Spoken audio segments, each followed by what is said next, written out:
राहुल गांधी को कई बार चक्रव्यूह शब्द का इस्तेमाल करते हुए अभी हाल में आपने सुना होगा। मैं आपको बताता हूं कि कैसे बनाया जा रहा है चक्रव्यूह। मोदी और भारत के खिलाफ चक्रव्यूह को आपको देखना चाहिए। इस चक्रव्यूह के केंद्र में अगर आप देखेंगे तो इसके केंद्र में कौन है? इसके केंद्र में है नरेंद्र मोदी।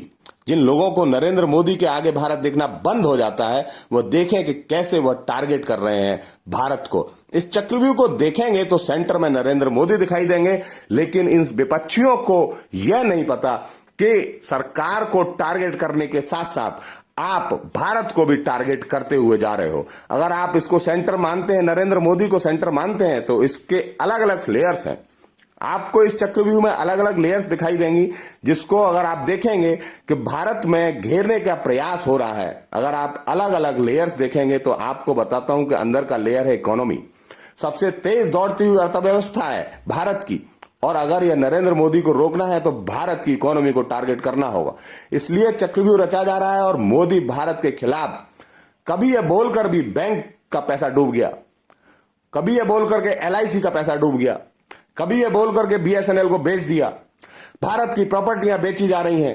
हिंडनबर्ग की रिपोर्ट के सहारे पूरे मार्केट को डुबाने का पूरा प्रयास किया जा रहा है, क्योंकि एक बार इकोनॉमी अगर एक बार गिर गई तो रफ्तार धीमी पड़ जाएगी। नरेंद्र मोदी को रोकने में काम आएगा यह चक्रव्यूह। इसमें दूसरा जो लेयर है वो है अग्निवीर।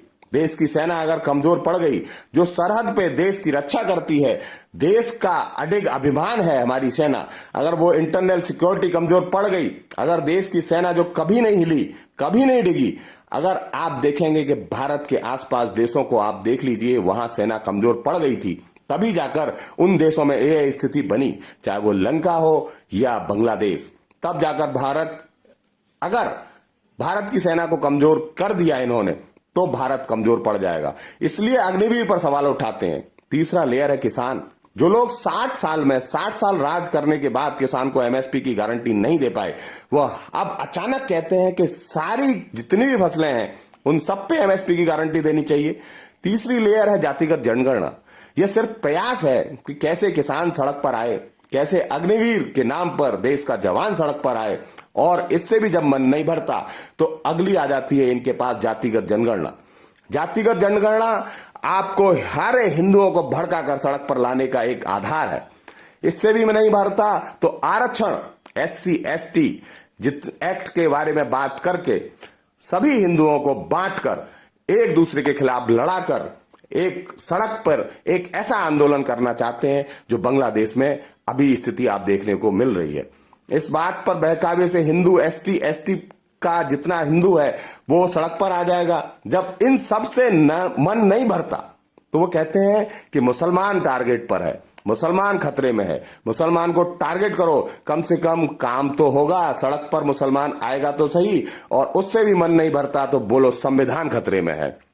अब आप समझे कि इन्होंने अलग अलग टारगेट करके सभी लोगों को देख लिया। हिंदुओं को टारगेट करके जातिगत जनगणना के हिसाब से देख लिया, मुस्लिमों को टारगेट करके उनके अपने हिसाब से देख लिया, भारतीय सेना को टारगेट करके देख लिया। कहीं भी ऐसी स्थिति नहीं बनी कि जो देश अस्थिर हो जाए, तो इन्होंने सीधे सीधे लास्ट में एक संविधान खतरे में है। संविधान खतरे का मतलब हर जाति, हर धर्म के लोग जो भारतवासी हैं सभी खतरे में हैं। संविधान को बदल देंगे, संविधान की स्थिति खराब कर देंगे। तो ये हालात है।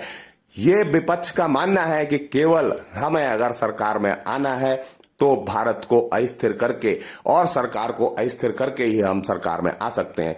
मेरा मानना यह है कि इस अस्थिरता को छोड़कर ये सारा विपक्ष भारतीय जनता के लिए काम करना शुरू कर दे और ये फूट डालो, राज करो की राजनीति से अलग उठकर एक देश को समृद्ध बनाने वाली राजनीति पर काम करना शुरू करे, और बांग्लादेश जैसे हालात न बन जाए, यह प्रयास विपक्ष ना करे। बस यही स्थिति ना बने, इस बात का ध्यान रखना है, क्योंकि एक बार ये हालात बने तो ध्यान रखना कौन खतरे में होगा, ये ध्यान रखना। प्लीज आप लोग अपना विचार जरूर शेयर करें। सभी के विचारों का स्वागत है। वरुण कुमार सिंह के साथ समाज एक सोच। Please like, share and subscribe. Thank you.